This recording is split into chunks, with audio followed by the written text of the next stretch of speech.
最近几天，林轩住进了温阳的家里。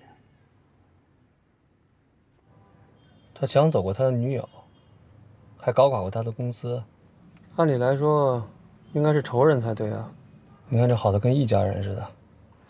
这个暂时还没调查清楚。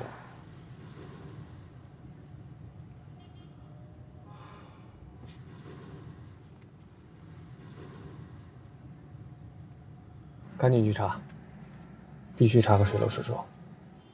好的。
嫂子，林总说家里的水管坏了，我过来看一下。